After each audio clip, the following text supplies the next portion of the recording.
오늘도 하나님을 예배하는 여러분을 환영하고 주님의 이름으로 축복합니다.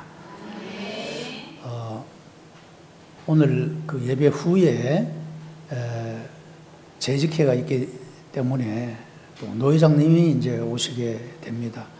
제가 어저께 만났는데 한 15분쯤, 12시 15분쯤 될 것 같습니다. 그렇게 말씀을 하시더라고요. 그래서 제가 원래 이제 설교 시간이 25분 시간입니다.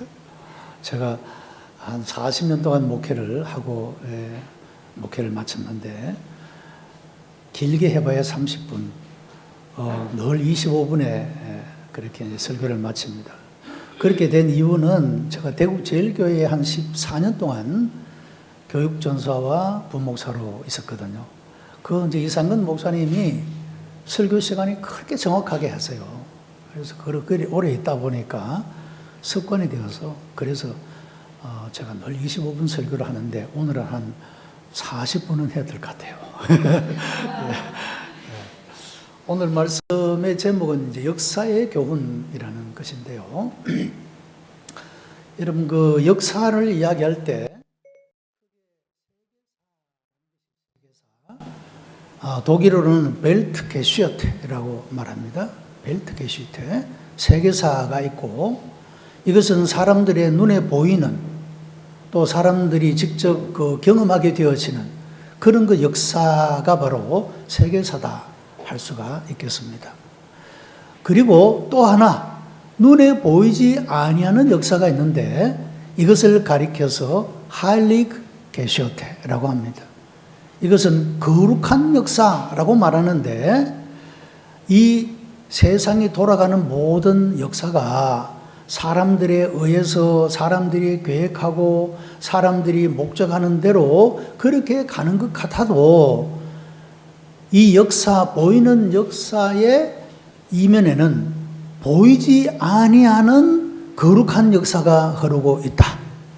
그리고 이 거룩한 역사가 보이는 역사를 주관하고 주장하고 이끌어가고 있다라고 하는 것이 바로 기독교적인 그런 역사관이다라고 할 수가 있습니다.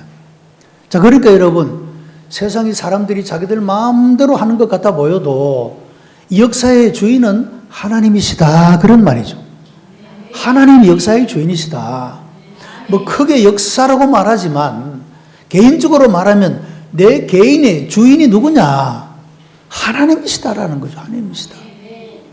누군가가 누군가에 의해서 끌려다니고 누군가에게 영향을 받고 이렇게 사는 것 같아도 내 인생을 이끌어 가시는 분은 하나님이시다. 이런 신앙의 고백이 기독교적인 신앙의 고백이고 기독교적인 역사관이다. 그렇게 말할 수가 있는 것입니다. 유명한 피타고라스가 있죠. 피타고라스의 정리 이렇게 학교 다닐 때 배우셨겠습니다만은 이 피타고라스는 그런 말을 했어요. 앞으로의 시대는 숫자의 신이 지배하는 세상이 될 것이다. 그런 말을 남겼어요. 사실 이제 보이는 이 세계 역사, 보이는 세계 역사를 보면 정말로 숫자의 신이 지배를 해요. 어디 가도 숫자 많은데 이기잖아요. 그죠? 국회도 숫자가 많아야 이기고, 헌재에도 숫자가 많아야 이기고, 어디든지 가서 숫자가 많아야 이제 이깁니다. 요즘에 전국적으로 이런 탄핵 찬반 집회도 많이 열리고 있는데, 어디가 숫자가 많으냐? 이것 가지고 이제 사람들이 영향을 받게 되거든요. 참으로 눈에 보이는 인간의 역사는 숫자의 신이 지배하는 것 같아요. 그런데 유명한 역사가죠. 아놀드 토인비라고 하는 분은 그런 말을 했어요. 역사의 발전이라고 하는 것은 창조적 소수에 의해서 발전해 나간다. 그런 말을 해요. 이 크리에이티브 마이너리티라고 하는 이 창조적인 소수에 의해서 역사가 발전해 간다는 겁니다. 다수에 의해서 가는 게 아니고 창조적인 소수. 여러분, 창조라는 말은 기독교에서 쓰는 용어 아닙니까? 하나님이 모든 만물을 창조하셨다. 바로 그런 하나님을 신앙하는, 하나님이 역사의 주인임을 고백하는 이런 창조적인 신앙을 가진 소수에 의해서 역사가 발전해 간다라고 그런 말을 했다라고 하는 겁니다. 자, 여러분, 성서 소망교회는 우리 한국에 수많은 그런 교회들이 있지만 눈에 보이는 숫자로 보면은 좀 작은 수에 속한 그런 교회라고 할 수가 있습니다. 자, 그러면 하나님이 목회자나 교인들을 평가하실 때 많이 모이는 교회 다녔느냐, 성도가 많이 모이는 교회 다녔느냐, 그걸 보고 평가하실 것인가? 목회자를 평가하실 때 많은 성도들이 있는 교회를 목회했느냐, 그걸 가지고 평가하실 것이냐? 그렇지 않다라고 하는 것이죠. 아놀드 토인비의 말처럼 말이죠, 창조적인 소수, 하나님은 이런 사람들을 찾고 계시고 그들을 통하여서 역사를 이루어 가시는, 역사의 발전을 이루게 하시는 그런 도구로, 그런 하나님의 사람으로 쓰신다라고 하는 것입니다. 여러분, 이것을 종말적으로 비교해서 이야기를 하면 역사의 마지막에, 역사의 종말에 들림받고 구원받고 하나님 나라에 들어갈 사람이 누구냐? 다수가 아니라는 겁니다.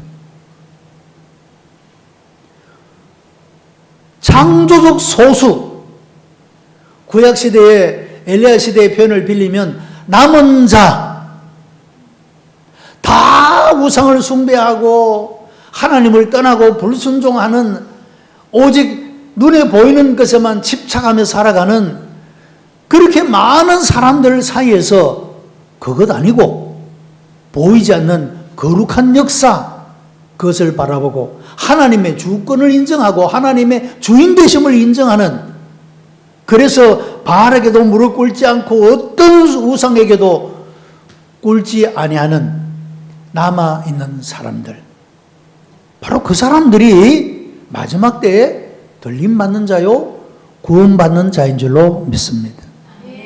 우리 성서소망교회 비록 적은 숫자이지만 여러분들이 남은 자가 되시기를 축복합니다. 여러분들이 창조적인 소수가 되어지기를 축복합니다. 얼마나 여러분 이것이 자존감이 생겨나고 우리가 걸어가는 이 신앙의 길이 얼마나 이것이 가치가 있는 것인가.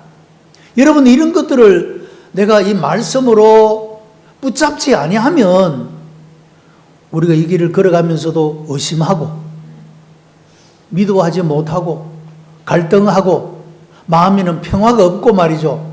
늘 이렇게 좀 불안하고 이렇게 될 수가 있잖아요. 그러나 우리가 걸어가는 이 길이 그야말로 하나님이 기뻐하시는 길이고 올바른 길이라고 하는, 하나님이 역사 속에서 찾으시는 그런 사람의 길이라고 하는 확신을 가지고 있다고 한다면 말이죠. 여러분, 우리는 그 어떤 것도 부러워하지 않고 기쁘게 즐겁게 그야말로 우리의 온 마음을 다해서 온 정성을 다해서 이 믿음의 걸음을 걸어갈 수 있지 않겠습니까? 여러분, 오늘 예배하는 여러분 모두가 다 그런 사람들이 되기를 축복합니다. 역사는 되풀이 되어진다라고 말하죠. 여러분, 개인적으로도 그렇고요, 가정적으로도 그렇고, 어떻게 보면 나라 민족적으로도 그렇습니다. 가만히 보면요, 어른 세대에서 음악을 열심히 하신 그런 가정들을 보면요, 자녀들이 다 악기를 다룰 줄 알아요. 그죠? 그 역사가, 부모 세대의 역사가 자녀 세대들에게, 그 후손들에게 이어지고 계속해서 되풀이 반복되어지는 그런 것을 볼 수가 있어요. 좋은 면에서도 그렇고 나쁜 면에서도 그래요. 그래서 여러분, 신앙의 1세대들은요, 좋은 것들을 다음의 세대에게 물려줄 수 있는 그것이 너무너무 중요합니다. 어떤 초등학교에서 선생님이 이제 학생들에게 그 가정에 대한 그 그림을 그리라고 그랬어요. 그랬는데 어떤 한 학생은 말이죠, 여러 사람이 둘러 앉아가지고 화투를 치는 모습을 그렸어요. 엄마는 매일 집에 있으면 친구들 불러가지고 화투를 친다는 거예요. 그러니까 아이 머릿속에는 그것이 가정의 모습이에요. 근데 어떤 한 학생은 어머니가 조그마한 책상을 펴놓고 그 위에 성경책 올려놓고 두 손을 모으고 기도하면서 성경을 읽는 그런 모습을 그렸어요. 여러분, 이 아이의 마음속에 그 어머니에 대한 생각이 어땠을까요? 이 아이가 자라면서 그 영혼 속에 가지게 되어지는 것들이 어떤 의미가 있을까요, 여러분? 자, 우리가 신앙의 1세대들이 다음의 세대들에게 가정적으로, 그리고 어떤 공동체도 마찬가지고 나라와 민족도 마찬가지고, 여러분, 우리가 좋은 영향력을 물려줘야만이 좋은 것들이 되풀이되어질 수가 있고 그것이 역사의 시점마다 좋은 것들이 나타날 수가 있는 거죠. 이것을 잘못된 것을 물려주게 되면 잘못된 것들이 반복되어 나타날 수밖에 없다. 악순환, 이러한 것이 일어날 수밖에 없다는 것입니다.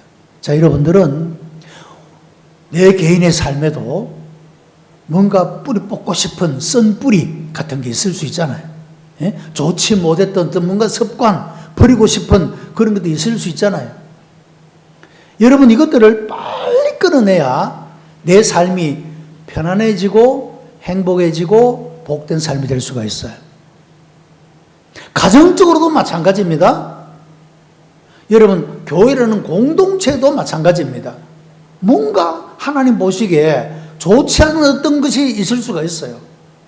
그럼 이것들을 핑계대지 말고 이유 달지 말고 뽑아낼 필요가 있다는 것이죠. 이것을 선순환의 역사라고 말합니다. 자, 여러분, 이 세상의 역사 속에는요, 악과 선이 항상 공존을 해요. 여러분, 악이 멸망할 것 같죠? 그런데 악도요, 세상 끝날까지 있습니다, 여러분. 자, 예수님이 공생애 동안에 많은 시험을 받으셨죠. 공생애 뿐만 아닙니까? 십자가상의 마지막 죽는 순간에도 시험이 따릅니다. 당신이 그리스도이면 십자가에서 뛰어내려봐. 그 당신도 구하고 우리도 좀 구해봐. 마지막 시험이라고 할 수 있죠. 여러분, 악이라고 하는 것은요, 유혹과 시험이라고 하는 것은요, 멈추지 않습니다. 한순간에 힘을 잃고 사라졌다 해도 없어지는 게 아닙니다. 우리가 꾸준히 깨어서 근신하며 기도하고 하나님의 도우심과 인도하심과 역사하심을 구하지 아니하면요, 어느새 그것이 나타나서 나를 끌고 갈 줄 모른다고 하는 겁니다. 끝나지 않아요, 여러분. 싸움은 죽을 때까지 계속되는 겁니다. 그 끝까지 붙잡아야 하는 거예요, 이것을. 여러분들은 개인과 가정과 공동체 가운데 있는 모든 악순환의 고리를 끊어내고 선순환을 이어가는 창조적인 소수가 되기를 축복합니다. 그래야 하는 거예요. 자, 여러분, 오늘 본문이 사사기인데요. 이 사사시대의 특징은 뭐냐 하면 마지막 장, 마지막 절, 사사기 21장 25절에 이런 말씀이 있어요. 그때 이스라엘의 왕이 없으므로 사람이 각기 자기의 소견에 오른 대로 행하였더라.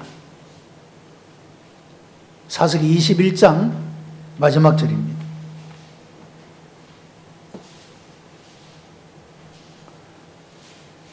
각각 자기 소견대로 행했다는 거예요. 자, 이것을 우리가 신앙적으로 해석을 해보면 하나님의 뜻을 묻고 하나님 뜻대로 살지도 않고 다른 사람의 의견을 존중하고 다른 사람의 어떤 의견도 묻지 않고 자기 소견대로 행했다. 그 자기가 옳다고 생각하고 자기가 좋다고 생각하고 자기가 하고 싶은 대로 행했다, 그런 뜻이 되는 거예요. 그러니까 어떤 절대적인 가치가 없다 이 말이에요. 절대적인 가치가. 내 자신의 어떤 잘못된 어떤 것들을 그 말씀에 비추어서 교정하고 고치고 바꾸고 이렇게 할 수 있는 절대적인 가치가 없다는 거예요. 여러분, 이것은 참 불행한 것입니다. 개인의 삶에도 가정에도 공동체에도 이것은 참 불행한 것이라고 말할 수가 있어요. 자, 여러분, 우리에게는 절대적인 가치가 있지 않습니까? 복음이라고 하는 것은 절대적인 가치입니다, 여러분. 세상에 어떤 것과도 바꿀 수 없는 절대적인 가치인 거예요. 사람이 임의로 변경할 수 있는 그런 게 아니라 이 말이죠. 그러니까 여러분, 우리가 믿음으로 산다는 것이 이것이 얼마나 귀한 일인가? 이것이 얼마나 복된 일인가? 내가 무슨 모든 종교를 다 연구해보고 내가 이것을 선택해서 믿는 것이 아니라 우리 김미래 집사님 찬양해 주신 것처럼 말이죠. 은혜 아니면 하나님의 은혜 외에는 설명할 길이 없는 거죠, 여러분. 내가 예수 믿게 된 것 자체가, 내가 여기까지 온 것 자체가 하나님의 은혜다는 것이죠. 여러분, 내가 하나님을 선택했습니까? 하나님 나를 택했습니까? 하나님이 나를 택하신 거 아니에요, 하나님이. 그 하나님은 내 인생의 절대적 가치예요, 절대적 기준. 벗어나서도 안 되고 벗어날 수가 없는 거예요. 근데 이것이 없이 살아가는 사람은 자기 하고 싶은 대로 사는 거야. 그것이 사사시대의 특징이었다라고 하는 것입니다. 사대의 특징. 자기 소견에 옳은 대로 행했다.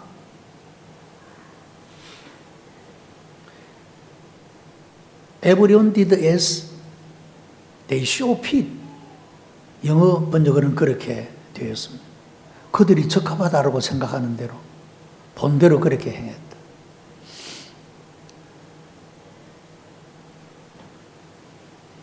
자, 여러분, 로마서 1장 24절, 26절, 28절에는 세 가지 버려둠의 상태가 나옵니다.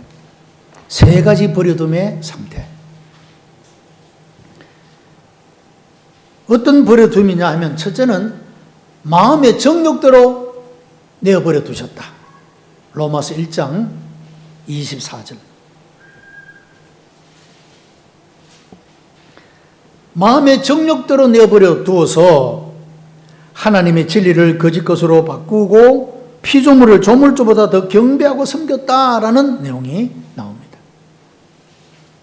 두 번째는요, 26절에 나옵니다. 부끄러운 욕심에 내버려 두었다. 그래서 모든 것들을 순리대로 하지 않고 억지로 하더라. 영리대로 썼다. 세 번째는요, 하나님을 상실한 마음대로 버려두었다. 상실한 마음대로 버려두었다. 귀하고 가치 있고 절대적인, 여러분, 이런 것들을 버리고 잃어버리고 살아가는 상실한 마음대로 버려두었다라고 말합니다. 가장 큰 비극은요, 하나님께 버림받는 것입니다. 버려둠을 당하는 것입니다. 이런 마지막 때에 주께서 재림하시는 휴거가 일어날 때에 성경은 그렇게 말하죠. 두 사람이 밭을 갈다가 한 사람은 버려둠을 당하고 한 사람은 데려감을 당하더라. 여러분, 이것이 그때만이 아니라 지금 현실에 우리의 삶 속에서도 어떤 사람은 마음의 정욕대로, 부끄러운 욕심대로, 상실한 마음대로 이미 버림을 받고 살아가는 사람도 있다는 것입니다. 여러분, 많은 사람들이 넓은 문으로 들어가고 넓은 길로 다니는데 우리가 좁은 문으로 들어가고 좁은 길로 창조적인 소수로서 살아갈 수 있다는 것은 얼마나 귀하고 아름다운 일인지 모릅니다. 저는 그 토요일마다 남신교회에서 여주 동행선교회라고 은퇴자들 모임에 이제 나가고 있습니다. 여기서 이제 대구 도시를 위해서도 기도하고 뭐 상권 활성화를 위해서도 기도하고 뭐 여러 가지 많은 제목들을 가지고 그렇게 합니다만은 대구라는 도시가 복음화율이 자꾸 떨어지고 있습니다. 이것은 무엇을 말합니까? 오늘 이 시대에 택함을 받은 자들이 점점 줄어들고 있다. 그런 뜻이 되어지기도 합니다.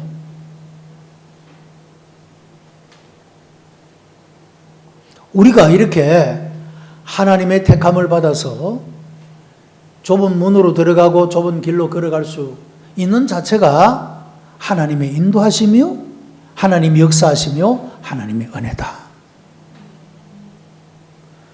가만히 우리가 우리 자신을 하나님 앞에 내어놓고 생각해 보면 감사할 것밖에 없는 거죠.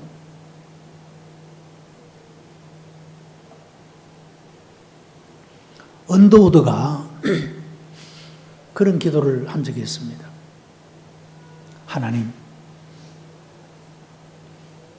나는 그럴 수도 있고 나는 볼 수도 있고 나는 말할 수도 있고 나는 음식을 맛있게 먹을 수도 있고 이것이 얼마나 감사한지 모릅니다. 여러분 어떤 특별한 것, 막 크고 좋은 것 이것이 나에게 주어져서가 아니라 일상, 내 일상에서 일어나는 평범한 일이 누군가에게는 절실한 것 아닙니까, 여러분? 누군가에게 절실한 거예요. 한 끼 밥을 너무 절실한 거예요. 지금도 소위 뭐 바프 이런 현장에 가면요, 얼마나 많은 사람이 줄을 서서 밥을 기다리는지 모릅니다. 그분들에게는 그 한 끼 식사가 하루 식사예요. 절실한 거예요. 어떤 사람은 말 한마디 하고 싶은 게 절실한 거예요. 절실한 거. 우리는 마음껏 말할 수 있는데 여러분 이 입으로 하나님을 찬양하고 다른 사람들을 축복하고 여러분 이렇게 살아간다는 게 얼마나 귀한 일입니까? 근데 자기 입이라고 자기 소견대로 자기 마음대로 그렇게 한다는 것이 얼마나 부끄러운 일이냐 하는 거죠. 자, 여러분 하나님은요 우리를 창조하실 때 우리를 자유롭게 창조하고 자유롭게 자유의 문제가 그 고린도전서에 나옵니다. 이 고린도 교회가 이 신앙의 생활을 하면서 많은 의문을 가졌어요. 질문을 가지고 있습니다. 그래서 바울에게 이제 질문을 던지죠. 바울이 그 질문을 듣고 쓴 편지가 고린도전서 후서입니다. 여기 보면 굉장히 많은 문제가 나와요. 소송의 문제, 음행의 문제, 제사의 문제, 온갖 많은 문제가 나와요. 그런데 이런 자유의 문제들에 대하여 바울이 준 대답을 세 가지로 요약하면 이런 거예요. 첫째는 이 자유의 영역은 지식의 원리를 적용해야 한다. 지식의 원리. 자, 요한복음 8장 31절에 진리를 알지니 진리가 너희를 자유케 하리라고 했죠. 자기를 믿은 유대인들에게 그렇게 말씀하셨습니다. 진리를 알아야 되는 거죠, 여러분. 우리가 믿는데 믿기 위해서는 알아야 돼요. 사실을 알아야 돼요. 진리를 알아야 돼요. 그 지식의 원리가 작용을 해요. 두 번째는 사랑의 원리입니다. 사랑의 원리. 저 무엇이든지 사랑에 근거해야 한다는 거죠. 사랑에. 어떤 문제를 해결하는 데 있어서 사랑이 근거되어야 한다. 어거스틴이라는 사람은요, 이런 말을 했어요. 성경 해석의 문제가 계속해서 갈등을 일으키고 이것 때문에 막 교단이 분열되고 뭐 그 이후에 그래 왔거든요. 이때 어거스틴이 아주 중요한 원리적인 말을 하나 해요. 그게 뭐냐, 이런 말이에요. 본질에는 일치를, 비본질에는 자유를, 모든 것에는 사랑을. 저는 이 말을 읽고, 정말로 이 어거스틴이라는 사람이 영성이 대단하구나 하는 걸 느낍니다. 저는 우리가 신앙의 본질 면에서는 다른 게 있으면 안 되죠. 일치해야 돼. 그런데 이래도 되고 저래도 되는 거 있잖아요. 이것은 자유의 문제예요. 이렇게 할 수도 있고 저렇게 할 수도 있어요. 요즘에는 여러분 뭐 키보드도 하고 뭐 이렇게 신디도 하고 다 하지만 옛날에는요, 오르간 외에는 악기 사용을 안 했어요. 교회 안에서. 옛날에 소위 어른들 음악하는 자녀들 보면 딴 따라 한다고 말이죠. 딴 따라. 그렇게 아주 비하를 했잖아요. 그 어느 순간인가 이제 교회 안에도 이 찬양 속에 이런 악기들이 다 이제 들어오게 되어집니다. 자, 여러분, 쯔빙글리와 루터도 해석이 달랐어요. 해석이. 성경을 해석하는데 해석이 달랐는데 어떻게 달라냐면 루터는요, 성경에 하지 말라고 쓰여 있지 않는 것은 해도 된다 이렇게 해석을 해요. 쯔빙글리는 성경에 하라고 기록되어 있지 않는 것은 하지 말라고 기록되어 있는 것은 하면 안 된다 그랬어요. 그 두 개가 비슷한 것 같은데 이 해석이 어떤 결과를 만들어내는가 하면 음악과 관련되어 나옵니다. 그럼 루터 교회는요, 교회 음악이 굉장히 발전을 합니다. 그런데 이 쯔빙글리 계통의 이런 교회들은요, 음악을 금지시킵니다. 왜? 하라는 게 없어, 성경에. 그래서 자기도 바이올린을 굉장히 좋아했습니다. 자기도 연주가이기도 하고. 그런데 그것까지 포기합니다. 왜? 성경에 하라고 하는 것이 없으니까 안 한다는 거예요. 그 루터는 하지 말라고 하는 것이 아니면 해도 된다는 거예요. 이것 때문에 또 갈라지게 되죠. 자, 여러분, 아무것도 아니잖아요. 그게 본질의 문제입니까? 비본질의 문제입니다. 그죠? 그러면 뭡니까? 자유를 줘요, 자유를. 할 수도 있고 안 할 수도 있는 거예요. 교회 안에 뭐 어떤 문제가 일어날 때도 마찬가지예요, 여러분. 본질의 문제 때문에는 거의 싸우질 않아요. 그 비본질의 문제, 한 개 더 만들어도 되고 덜 만들어도 돼. 그것 가지고 더 많이 만들었다고 적게 만들었다고 싸울 때가 있어요. 비본질의 문제예요, 여러분. 그거는 적게 만들 수도 있고 많이 만들 수도 있어요. 그리고 잘 안 될 때는요, 모든 것에는 사랑을. 이게 사랑이냐는 거죠. 여러분, 그러면 우리가 뭐 이해 못할 게 없어요. 자, 어쨌든 이 사사시대의 문제는 자기 마음대로 행했다는 거예요.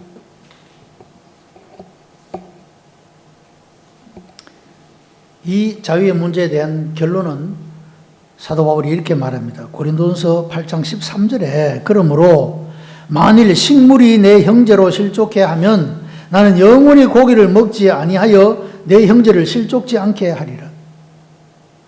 자, 우상의 제물을 먹어야 되느냐 먹지 말아야 되느냐 이 문제 가지고 이제 질문했거든요. 여기에 대해서 이제 대답을 하면서 자기는 먹어도 괜찮다고 생각했어, 바울은. 근데 만약에 이것이 연약한 자, 약한 자가 이것 때문에 실족한다면 나는 영원히 고기를 먹지 않겠어. 자유의 문제예요, 그죠? 고기를 먹을 수도 있고 안 먹을 수도 있어요. 그런데 사랑으로 행한 거죠, 사랑으로. 내가 나의 이 모습을 보고 누군가가 실족할까봐, 하나님에게서 멀어지고 떨어질까봐, 만약에 그런 일이 발생한다면 내가 아무리 고기를 좋아해도 나는 고기 먹지 않겠어. 이것이 바로 여러분 하나님의 말씀에 순종하며 살아가는 자들의 삶의 모습이다.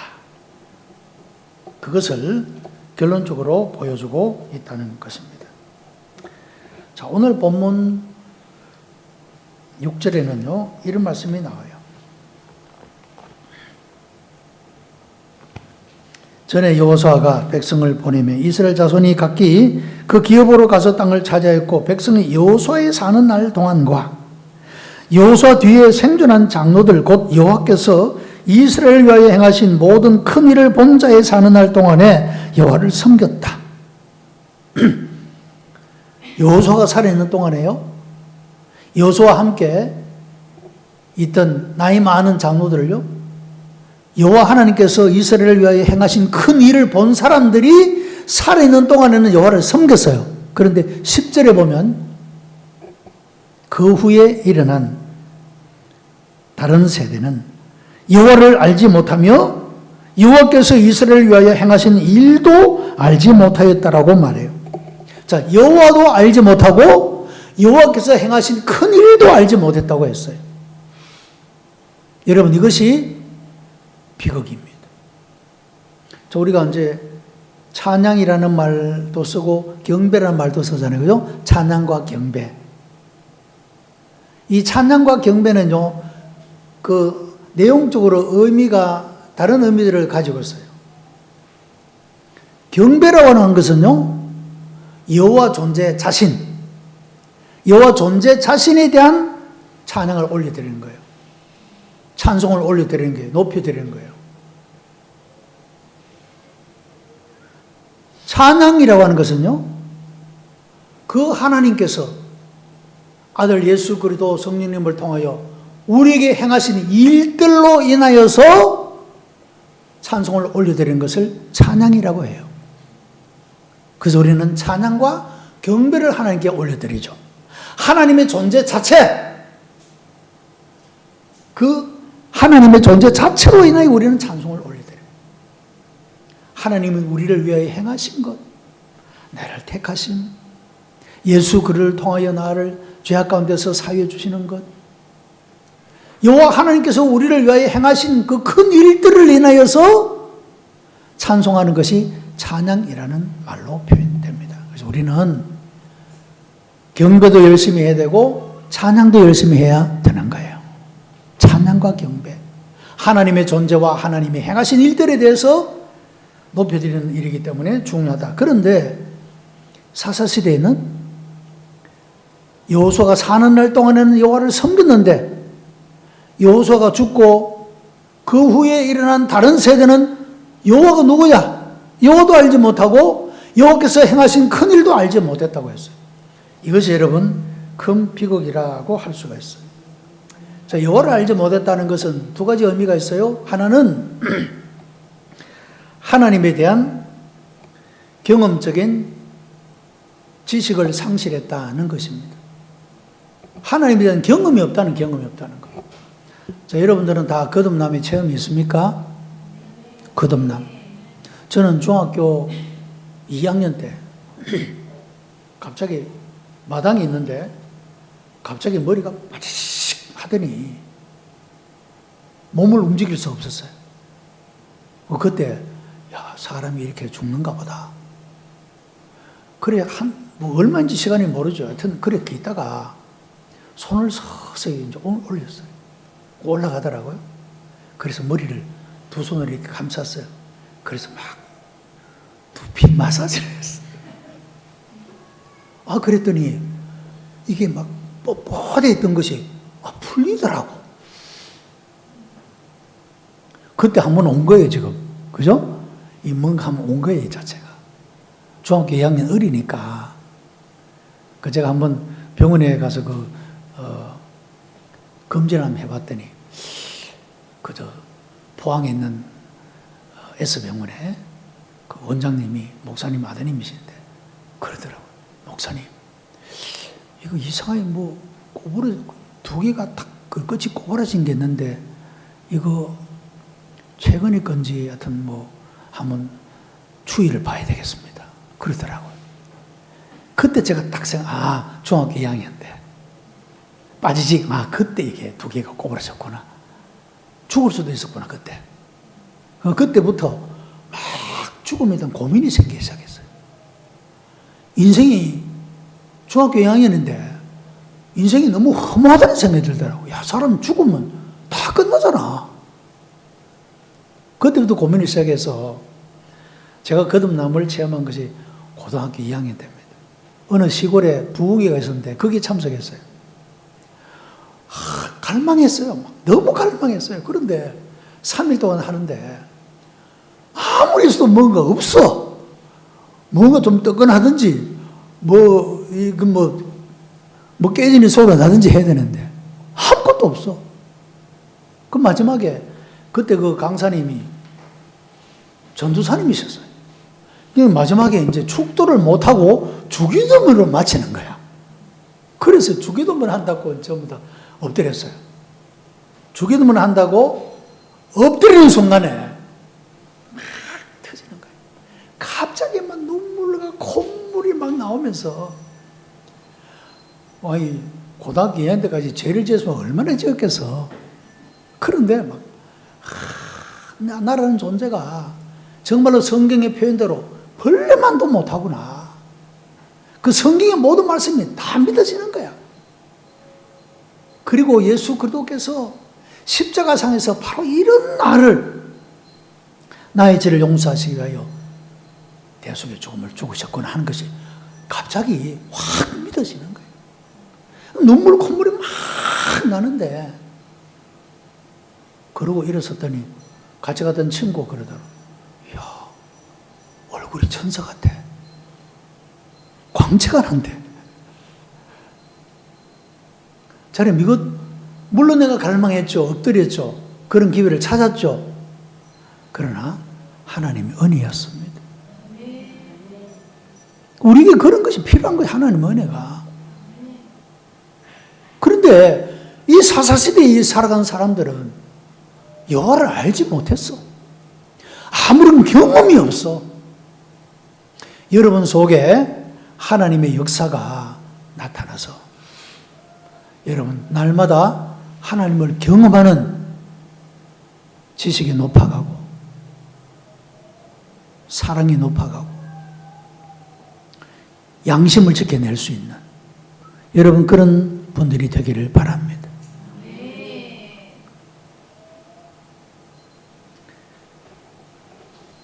또 하나의 말은 영적인 일에 무관심이 있다는 거예요. 영적인 일에 무관심이 있다. 여러분 오늘의 세대가 그렇습니다. 오늘의 세대. 소위 MZ 세대의 특징은요. 자기만 합니다. 어른들 요즘에 학생들에게 충고 못합니다. 잘못하다가 두들겨 맞습니다. 옛날에는 말하면 어른이 지나가면 해도 담배 피우다가 막 돌아서거나 끄거나 해서 그죠? 옛날에는. 요즘에는 많이 쳐다봅니다. 말하다가는 끌려가서 두들겨 맞습니다. 그 자기밖에 모르는 거예요. 자기밖에. 그 요즘에는 어른들이 아이들한테 말하기가 두렵다고 그래요. 근데 말 잘 되는 아이들은요, 정말로 행복한 겁니다. 부모 말을 잘 들어주는 아이들이 있는 부모는 정말 행복한 겁니다. 이런 모습은 엘리 제사장의 아들들에게도 나타나는데, 여러분 엘리 제사장의 아들들은 홈리와 비나스죠. 성전 안에서 살았어요. 매일 메시지를 들었어요. 종교적인 의식에 늘 참석을 했어요. 그런데 성경이 뭐라고 표현합니까? 그들은 불량자다. 그렇게 말해요. 자, 이럴 수가 있다는 겁니다. 성전 안에서 살고 매일 종교 의식에 참여하지만 하나님을 모르고 하나님에 대한 경험을 하지 못하면 불량자가 될 수밖에 없는 거예요. 여러분, 찬양의 한 곡조 속에서도, 기도의 한마디 속에서도, 여러분의 한 걸음 속에서도 하나님 역사를 경험하게 되기를 축복합니다. 그러면 우리 인생 걸음 한 걸음 한 걸음이 늘 예수님과 함께 같이 동행하는, 걸어가는, 여러분 그런 즐거움과 기쁨이 넘치는 삶을 살아갈 수 있게 되는 것입니다.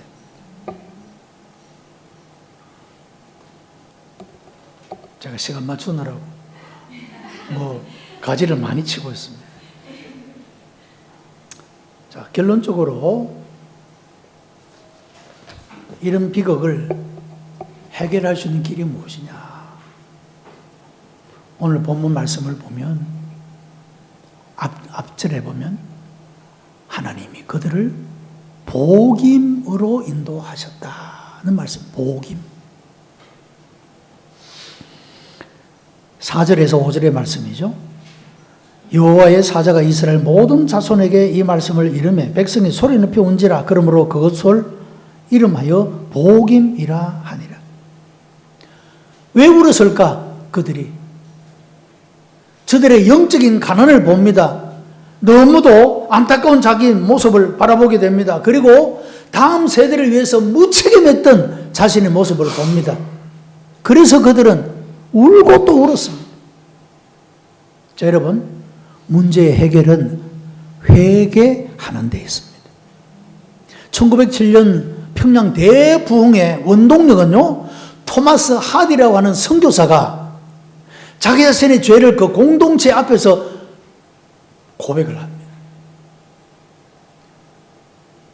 이 하나의 작은 고백이 전국으로 퍼져갑니다. 전국으로. 그래서 여러분 1907년 평양에 대부흥이 일어나게 된 것입니다.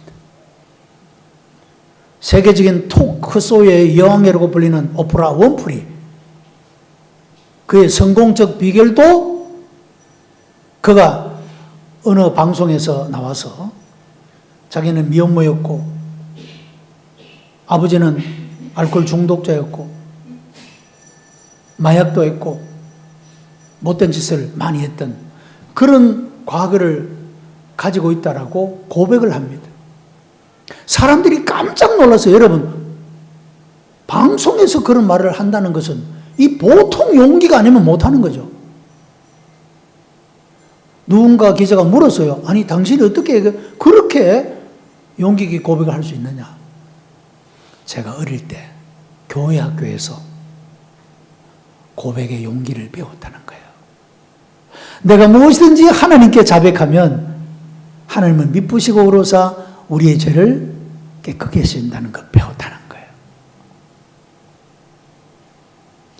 여러분, 바로 그 일 때문에 오프라 윈프리는 일약 스타덤에 오릅니다. 아주 오랫동안 토크쇼를 진행하면서 세계인들의 사랑을 받았던 그런 모습을 보게 됩니다.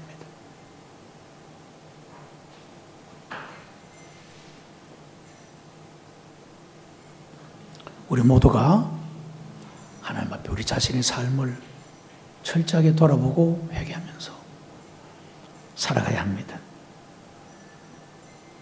또 하나는 희생이라고 할 수 있어요. 희생. 여러분, 아름다운 것들은, 좋은 것들은 희생이 없이는 되는 법이 없어요. 여러분 생각이 다 다를 수 있습니다. 그런데 이런 희생은요, 사람들에게 감동을 줍니다. 저는 윤석열 대통령이 왜 그 계엄을 했을까? 대통령관 가만히 있으면 임기 잘 마치고 끝날 수 있는데 왜 자신이 어려움을 겪으면 저렇게 했을까?